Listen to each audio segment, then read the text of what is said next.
for, oh, there Time. we go. I am Mary Kate Swinsky, and I'm one of the co-chairs for the New Professional and Student Committee for NCPH. And thank you to Eleanor and Michael, who are also on our committee and are here tonight. We're very excited to have this virtual event to talk about the poster session at the conference. And then we'll talk a little bit about student awards at the end. First, I just wanted to let you all know, if you didn't know about us, the New Professional and Student Committee, we're a volunteer committee, and you can join us if you're ever interested. I'll put my email in the chat later on. But we do things like this. We have virtual events for people in our community. We also do host a social event if we're in person at the conference. So in Atlanta, we had a social event. We'll have one in Utah coming up. And then we work on member resources. We're exploring some networking and things like that as well. And we also have a Twitter, or X, whatever we want to call it nowadays, that you can follow us as well. But I'm very excited tonight to talk about the poster session, which is a really great opportunity for students, because this is a way to showcase work and really present your work without having to be on a formal panel necessarily. And so what I was first going to do is just kind of screen share and show you all the page where the call for posters is. Perfect. So hopefully you can all share my screen, see my screen. So here, and I'll put the link in the chat later on. This is the 2024 call for posters for the historical urgency. And so you can download a PDF or a Word of it. The call is due Wednesday, October 18th. And you can contact Megan, who unfortunately can't be here tonight, but you can contact her with any specific questions that we can't answer for you here tonight, which hopefully we can answer most of those. And so it talks a little bit about what the poster session is. It will be happening on the Thursday of the conference, and it's 2 hours. And you will submit via this form. And we're going to talk about what the actual submittal process looks like a little later on, because we have two wonderful former presenters, Emma and Abby, who will be talking about their experience. And so it talks a little bit about how the posters will be judged. Basically, the program committee will view and decide to accept, and there's a couple guidelines for the posters for if you were accepted and if you were to print them and bring them there, which are all found here on the website. And I'm happy to put that in the link, and we can answer more specific questions, but I just wanted to show that to you all now. And if you're wondering what it looks like, this is actually pictures from the AASLH conference that just happened, but this is kind of what a poster session looks like if you just want a little visual there, so you can see everyone with their posters walking around asking questions, and you can tell people a little bit more about your project. But with that little brief overview, I'm going to actually turn it over to Abby and Emma to tell us a little bit about their posters, their process of designing and submitting it, how they printed their poster and got here, and then how the actual poster session worked. And then we'll open it up to Q&A from all of you if you have any specific questions that you want answered. And so I'm going to first turn to Abby and ask Abby if you could tell us a little bit about what your poster was about. Yeah. So I'm Abby. I guess I'm a second year MA PhD student at UMass Amherst right now. Sorry, I only have a tiny little laptop, so I'm like scooching back and forth between my windows. So yeah, my poster, so I'm an archaeologist actually. I'm in an anthropology program, but I'm doing a public history certificate in museum studies. And so I actually took my undergrad thesis work and turned it into a poster because it was my first year of grad school. And at that point, I thought it was going to be my dissertation topic, which it's not, because that's how it goes. So basically, what I did was my poster was called Mitakuye-Owassian Archaeology as a Decolonizing or Anti-Colonial Tool at a Minnesota College. And I detailed how I helped out with this archaeological field school on grounds owned by my undergraduate institution that are ancestral lands of the Dakota people. And after that field school, I was like, what the heck? Are we gonna keep having conversations about how we're on native land? Because we say that a lot before presentations and talks and stuff, but we never really do anything. So yeah, so this project was my attempt to do something about that. So started with the archaeology, because archaeology is the point for which from which colleges and institutions that have collections, so museums, any sort of repository, that's the point from which they can reach out and make connections with Native nations. So detailing what the archaeology was, and then detailing the collaborative process. So I worked with the tribal historic preservation officers, or the TIPOs, from 3 of the 4 Dakota communities in Minnesota, and we came up with some interpretive signage for this property that the school owned. And it was a really great process because it was all about relationship building and trust building. And the outcome was really different from what it would have been had I been the only one working on it. I would have probably focused on the artifacts and the material culture. And they were like, nah, we don't want to talk about that. We don't want to talk about the US Dakota War. We're tired of talking about that. Let's just talk about how to interact with this land according to Dakota values. And so I showed the 2 signs that we made. And like the outcomes of that process, and then what I thought were the next steps for that project, which was going to be like a digital interactive 360-degree photo tour of this place with lots of cool community developed content. But the pandemic happened and a lot of people got laid off, and I moved to Massachusetts from Minnesota. And so, yeah, it was also a point of the poster that I didn't intend for it to be, was like, know when to stop, because it just wasn't going to happen anymore.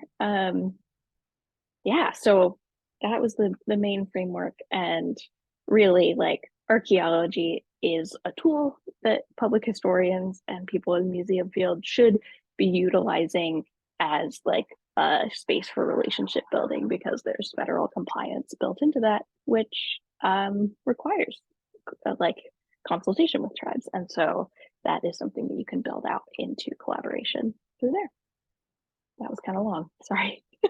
No, that was wonderful to hear all of that. It sounds really interesting, and I actually remember seeing it at the poster session. I walked around after, because the posters do stay up the whole conference, and I remember looking at yours, Abby, actually. But Emma, would you like to take a few minutes to tell us about your project? Yeah, for sure. Thank you. Yeah, so I'm Emma. I use they them pronouns, and I also do the math, I guess, a 3rd-year PhD candidate at Carleton University in Ottawa, Canada. So yeah, it was nice. It was my first in-person international conference when I was there at NCPH. And it was really fun. I focused my poster on my dissertation research, or I guess like a segment of my dissertation research, which, as Abby mentions, Abby mentioned it can often evolve. And so it has already evolved since this poster, but at the time, that's what it looked like. And I realized actually I could probably pop a link to the poster for folks in case they want to see it. So I'll put that in to the chat. And so, yeah, the poster was called, what was it called? Disengaging Public's Queer Punk Zines as World Making. So my dissertation focuses on queer punk zines, zines being like these small circulation, amateurish, like kind of mini magazines or publications that were really popular in the 80s and 90s. My PhD is in public history, and so I kind of like focused in on the public history analysis that I've been thinking about for my research, which kind of considers how this form of media was premised on 2 really kind of confrontational politics, the queer politics as it emerged, like especially in the 90s, and the punk world and its own kind of confrontational ethos. So I took that and I kind of ran with it, and I really tried to focus on sort of the visual culture and a lot of the kind of provocative and like shocking tactics that they use, and how this can be a form of almost like disengagement with the audiences, and how like staring at these zines can almost like, you force you to take a step back and think about yourself and your positionality, and might be kind of like promote almost these adverse reactions in people, and how like that as a public history tactic, we can kind of use that as a space for learning. And I wrapped it into some work I've done in queer or like 2S LGBTQ plus not-for-profits in the past, and some previous work experience for a few years there, where I worked on youth outreach, and we taught these materials, and I taught a zine about queer punks in the queer punk world to high school youth. And so on the poster on like the far right side is like the zine I made that I had as an educational tool for high school youth about this topic. And yeah, so I kind of tried to wrap it into this idea of DIY history, and how we can make zines, we can make resources ourselves to talk about these histories of kind of DIY or do it yourself that punks really championed, especially. So yeah, it was quite a process to kind of put it together, but really tried to emphasize like the kind of chunks of my research that are focused on visual culture and on public history for this poster specifically. Yeah.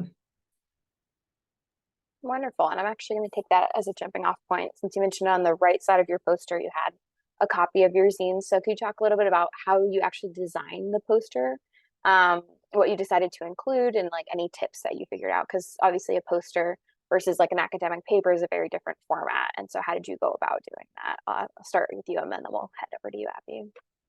Yeah, for sure. Yeah, it definitely is such a different exercise. And I kind of enjoy, I had made a poster, I think like back in my days when I was more like hard science focused. So very different approach and energy there. And it was a lot more like diagrams and statistics. And so I kind of had to think a little bit differently, I think, when designing this poster. So I tried to like, again, like I think I sort of essentialized down to like kind of 4 sort of main ideas in terms of like the content, and then wanted to find a lot of like supporting visual material for those points that could be like colorful and bright. And I again kind of was lucky that the like a lot of the archival materials I look at are kind of like punchy like that. So I just chose a few that fit really well and kind of like grounded those as sort of the focal points of the poster, and then worked around it and tried to bring in lots of like kind of other fun design elements, like the kind of like scribbles or things, like kind of like clippings from zines that I like kind of removed, like I guess clipped myself and then removed like the background and put those in and tried to arrange it yeah, in a way that was like hopefully like visually appealing, but also reflective of the aesthetic of the material that I was looking at. So I kind of wanted to pick similar colors and like similar writing style. And I yeah, wanted it to almost be a kind of like maybe engaging or disengaging poster like itself to kind of fit with the topic and the theme. I guess on like a practical design note, I used Canva, which I absolutely love. Canva, I feel like I'm always advocating for Canva, which is like a free graphic design like software basically, but super user friendly compared to something like Photoshop or InDesign or something which like there's a big learning curve. Canva, I think, makes it really a lot more accessible. And yeah, it's free up to kind of a certain point, but the free version does a lot. And you can customize the size so that it fit, like I just matched the NCPH size requirement to the design file. And it was great. I could import all my photos and rearrange things there and use the text editor and stuff in there. Yeah, so that was kind of, I guess, the thinking behind the design. Great. And I'll hand it over to Abby to talk a little bit about your design. Yeah, I'll share an image of it. Hopefully if I can find it. There we go, I think. So I'm glad you said Canva because I used PowerPoint and I don't love PowerPoint, I gotta say. It's just not it doesn't inspire creativity in me the way, let's say, Canva or something does. And really what I did was I Googled poster templates and I downloaded one. And I think I played with the colors to make, I would do it differently, I'd say. Something that someone brought up to me was about visual accessibility and ensuring that contrast is important for, or contrast is high enough for people who have visual impairments or who are colorblind. So that's something I want to pay more attention to next time. Um, but yeah, coming from a biological anthropology background in undergrad, I'm like, okay, we got our intro, we got our outcomes and conclusions and discussion. So that's kind of what I did. But yeah, reading left to right with the meat sort of in the same color and some framing stuff on either end. Um, yeah, and tried to include as many images as I could. I am a total, I always go heavy on the text, which I know is not recommended, but I am, I'm trying. Um, yeah, I think I also, was displaying the process and product of creating these signs. So I wanted to show the actual signs and make sure that they were big enough to read the content, which I don't know if we really could on the poster because I didn't print it out until it was printed and that cost $30. So like, well, we'll see. Um, so yeah, that was the goal. And I also tried to match the colors a little bit with the color scheme of the signs themselves. Let me see if I can stop sharing. Perfect. And you mentioned printing things out. So it's $30. How did you print it out and how did you get it to the conference room in Atlanta? Yeah. In terms of printing it, make sure you ask your department if they have poster printing funds because printing posters is expensive, but more expensive than I expected. And like we have a relationship with a local printer, so they like charged the department card and it was great. But yeah, I brought it on the plane in a little tube, stuck it in the coat closet, had to remember to get it. That's a big one. Um, yeah, and I see a question. Did we bring materials like handouts? Um, no, but I went to, and then I forgot, and I would do that differently. Excellent. And Emma, how did you get your poster from your lovely design on Canva to in person? Yeah, I wish I had thought to ask my department now about funds because it was kind of expensive and I didn't. I should have, and I will ask now if there's a poster fund, and if not, I'm newly a part of our student association and I'm going to champion one.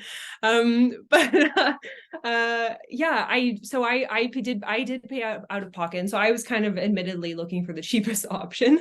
And so I kind of did a comparison of like a local print shop that I knew of, the like university print shop and like Staples. And so I did a price comparison, and Staples kind of I think was like similarly priced, and they did like super fast printing, which the flow of the semester and like timing, ideally it would have been printed much before the conference, but it was like I think within the week before I was flying out, so I was like, okay, I got to get it done and I want to make sure it's done, and in case there's an error I could like always go back to them. So they did like same day or 2-day printing or something at Staples, which was really great. And then yeah, similarly got one of the tubes and put it in there. I think the tube was solid, and they some lovely person I was sitting next to was like, oh, I've traveled with all kinds of posters, talked to the flight attendant and they'll put in a special spot, and so I did that, and it made its way safely, which was good.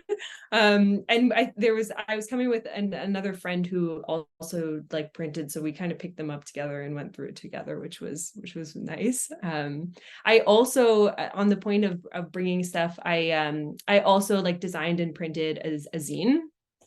which I got printed at Staples as well. So I kind of did like a mass pickup. And that was a lot more involved than the poster to kind of put together. I was like cutting and stapling things like up until the night before. But I'm really glad I did do it, because it was, I think, well received. And it was kind of like, it was kind of my business card was how I was thinking about it. And it was nice to give people that, like, as the, like, to accompany the poster. Yeah, so that was that. I'm thinking actually I might try to make that like a regular practice. I'll always bring like a little zine or something to the conferences I go to. Yeah. Oh, I would say also a couple things like I learned after the fact and through like my friend, which is that I had sized mine like to the NCPH size, and I think I just told them to print that, whereas she had sized it differently. And we, like, the size difference was like really substantial. Like hers, I think, ended up being smaller, and mine like ended up fitting really well to the poster board. So I think like I would recommend just like really making sure that your size matches what NCPH puts as their requirements, which I think was like 36 by 48 or 50 or something like that, and getting it exactly, and like accounting also for like some other stuff like the bleed and like with the crop mark with the printer. But usually the printers I think are really nice. Like if you chat with them and you're like, hey, does the preview look okay? They'll usually give you a heads up like, no, we're gonna probably have to cut off, like we're gonna end up cutting off some of your material because you didn't account for the bleed or something like that. But yeah. Yeah, it is 36 by 48 inches. So, yep, exactly. And then Eleanor also commented, I'll just share with the group if you haven't seen in the chat, that she also brought business cards and used that for the poster session, and then also an Amazon lovely poster tube as well to carry a poster. So, some wonderful logistics tips for us all here. So then my next and final question that I have prepared, and so if anyone out there has questions that you would like to ask, feel free to put them in the chat. But is how did the poster session go? Did you prepare for questions or things like that? And any lessons learned from having gone through that poster session? And feel free to start, Emma or Abby. I'll leave it to you. I can go. Yeah, in terms of preparing for it, I think I gave a little demo in one of my classes because I'm still doing coursework, and that was helpful to be able to get it down to like a reasonable length pitch, and also be able to highlight the main points and eliminate some confusing points, because there were some things that I was used to knowing that clearly nobody else knew. Like, where is this property and why does that matter? So it's good to be able to practice your little spiel. I do wish that I had brought business cards or handouts or something. Yeah, I totally forgot about that beforehand. And I also received some business cards from people during it. And I wish I had a notebook with me. I didn't bring a notebook because I have now all these business cards. I'm like, I do not remember what that interaction was because it all goes by really fast and everything is really engaging and fun. And if you're like me, you had 3 bottles of water throughout like 2 hours. And yeah, I can't remember many of the conversations that I had. Yeah, but it was great. It was really fun.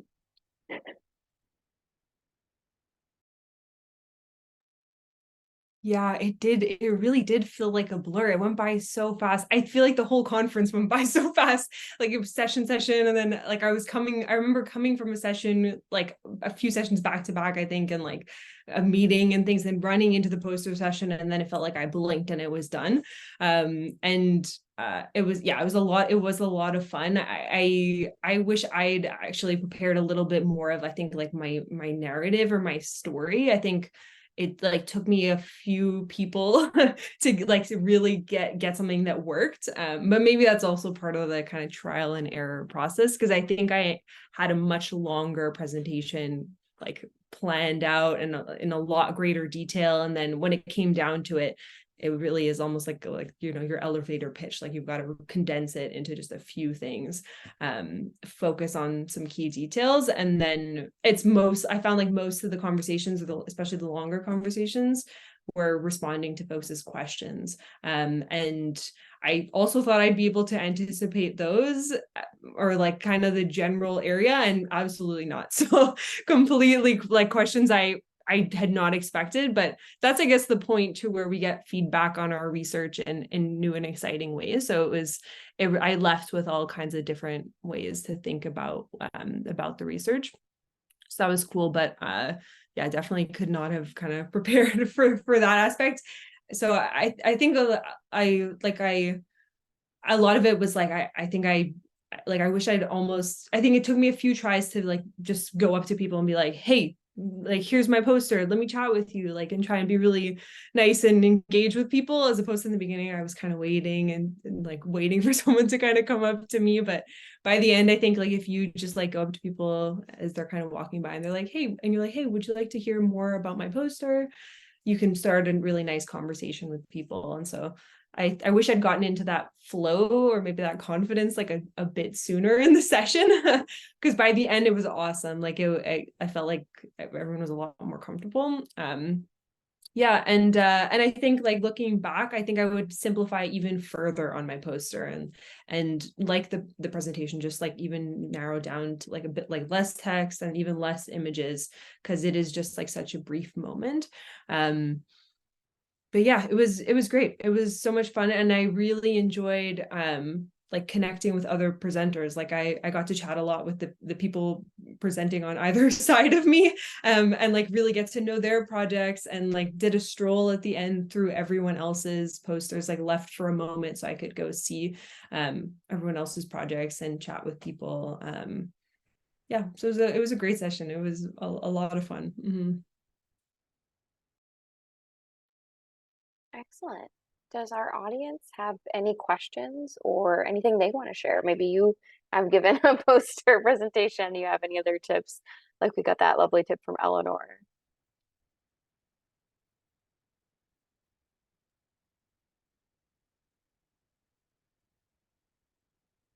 Perfect. So what are your opinions to make a poster about my research project that is still in the concept or in the early parts of it?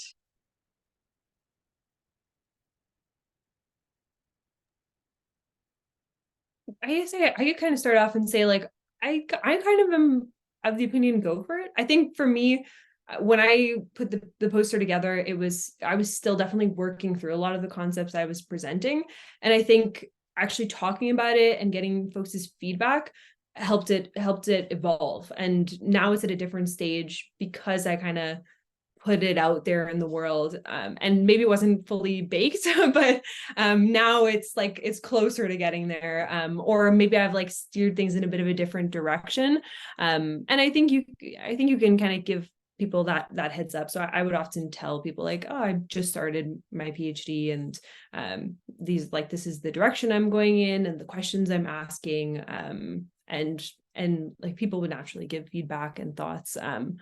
But I think, yeah, as long as you can kind of just be open, and people get it and understand. And often I think we think that it's like not put together, but actually when you're presenting it to other people, they're like, whoa, it's so new and just not the world they're in, that it doesn't seem that way at all.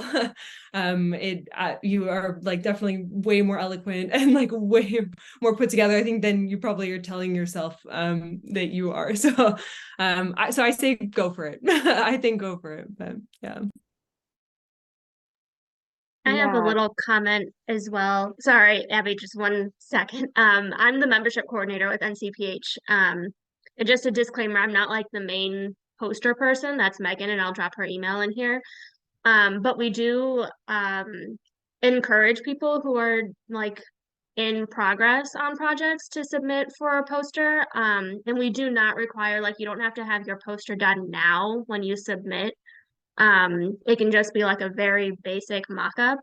Um, but yeah, we encourage that if it's a work in progress, you just sort of put it together, submit the proposal, and then come April, you can present what you have.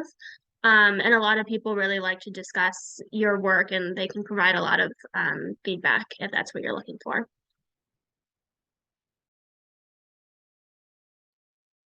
Yeah, even though I thought my poster was like a finished product when I submitted it, it definitely changed. Like, uh, the title of mine changed because I realized, oh, I think I'm using decolonizing as kind of a buzzword, and I started reading more literature about it, and being like, oh, there's a lot of critique around this, and I'd actually like to change what like how I'm talking about this research.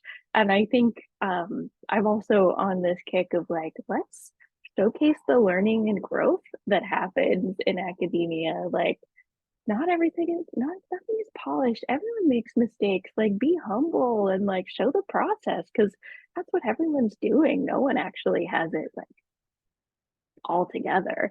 So yeah, if you it can be really scary to show something that's not finished and that you're not totally confident about.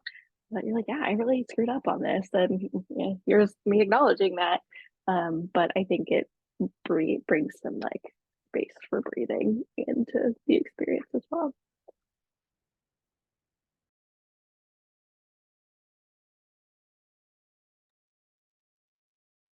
Eleanor, feel free to turn off your mic if you want to speak. Awesome, thank you. Also, I apologize. I decided to sit outside because it's very nice. But now I have a cat going on. I also have like kids in the backyard yelling and stuff like that. So okay, hold up. So sorry, I just wanted to build off of what Emma and Abby were saying a little bit. With some observations I had from going to my first conference, my first poster presentation at a conference at NCPH's conference earlier this year in April. I was incredibly stressed out. I was still an undergrad, and everyone that I met, everyone I knew, that was not that. Everyone's master's, PhD, things like that. So I was thinking I'm going to go and be very unprepared.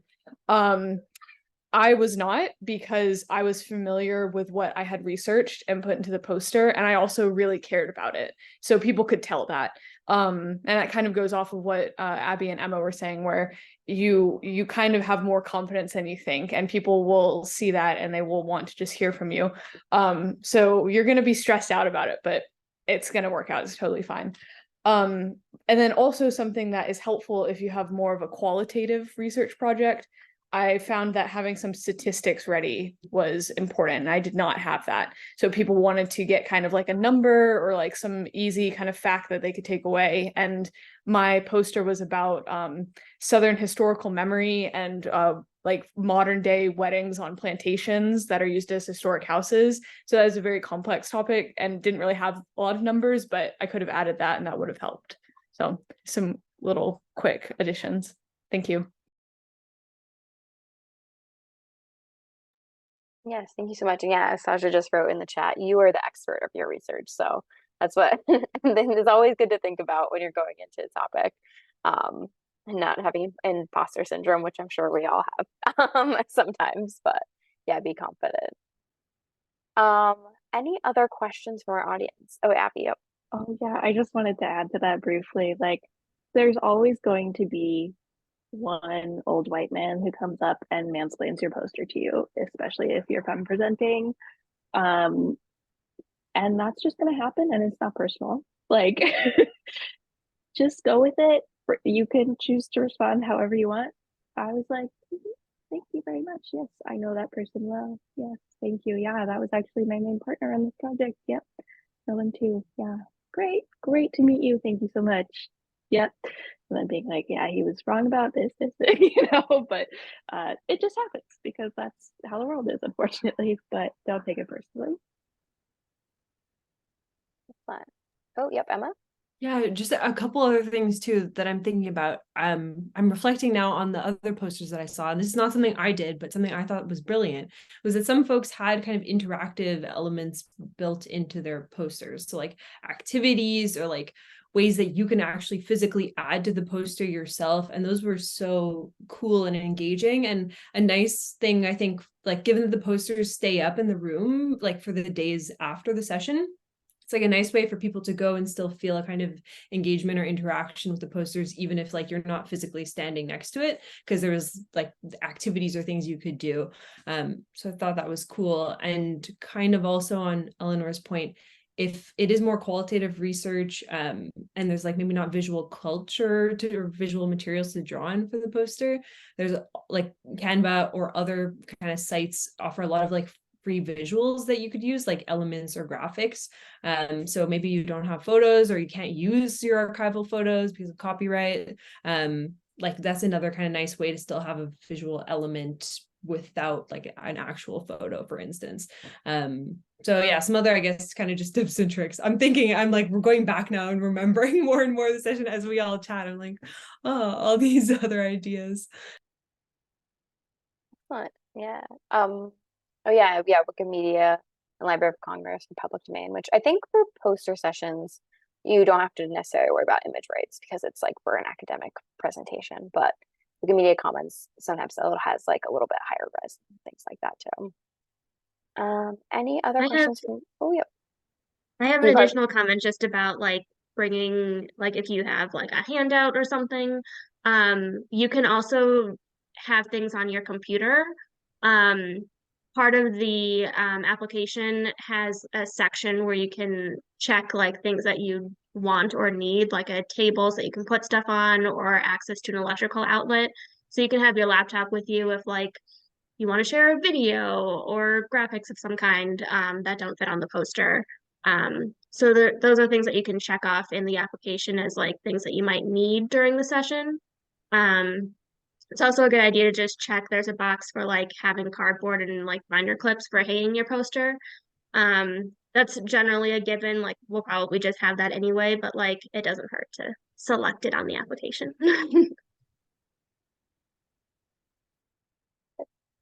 I was going to say, yeah, Abby and Emma, if you have any final thoughts, since I know you were mentioning a couple things are coming to mind, but any other like final thoughts or tips you want to leave everybody with before we have just a quick chat about the student awards available?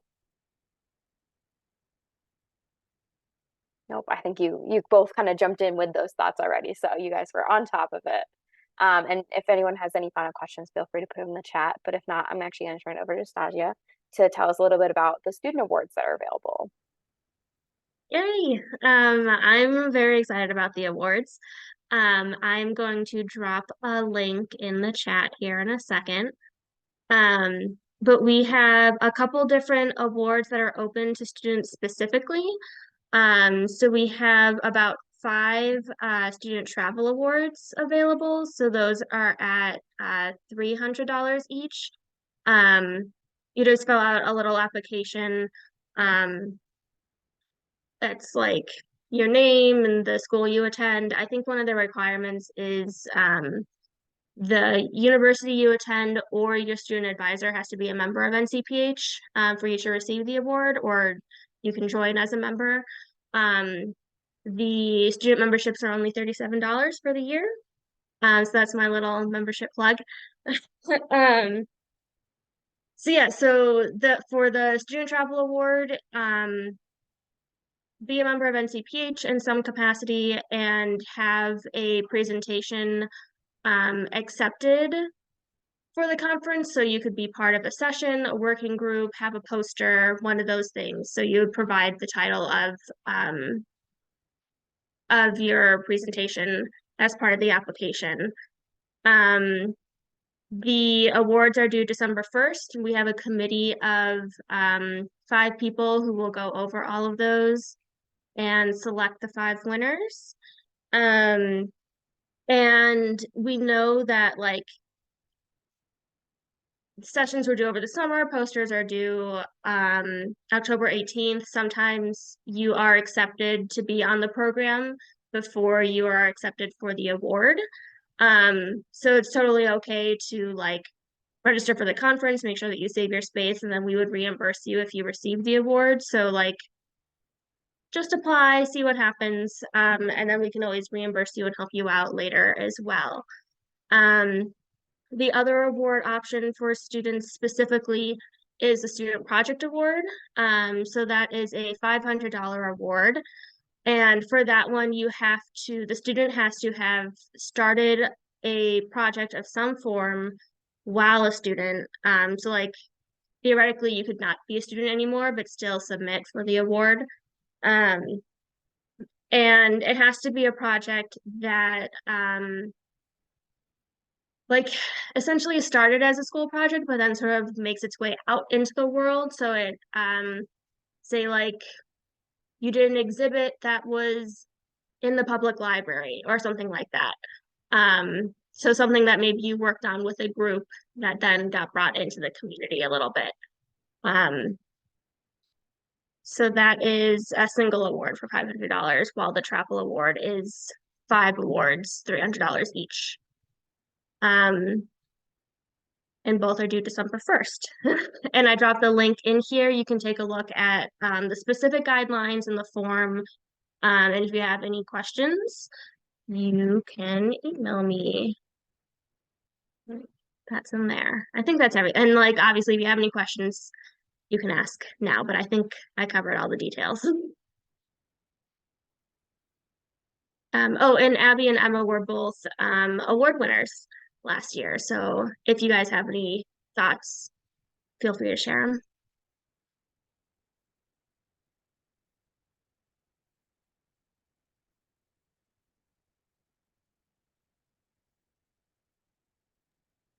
Okay. I'll take that we've answered all of your questions right now, but as I just said, feel free to shoot NCPH, either her or Megan, questions about the poster session or about the awards if you think of something after. And then I'll also drop my email if you have any questions about the new professional student committee or anything we can help you with. And I hope you all have a wonderful evening. And I appreciate you all being here today to learn about this. And especially thank you to our panelists, Abby and Emma, who took the time to talk about their experience and had some really useful tips. So thank you both so much. Yeah, thank you. Thank you, Abby and Emma, and thank you everyone else for coming. Thanks for having me. Yeah, thank you so much. And yeah, nice to chat with all of you and finally attend one of the Hangout sessions. Actually, I've been meaning to do that too for a while. So hopefully I'll see you all again at a future one. Yeah, absolutely. Thank you. Well, thank Thanks, you. Eleanor. Have a good night. Just us. Night, everyone. Thanks. Thank Good you night. guys. Thank you. Bye.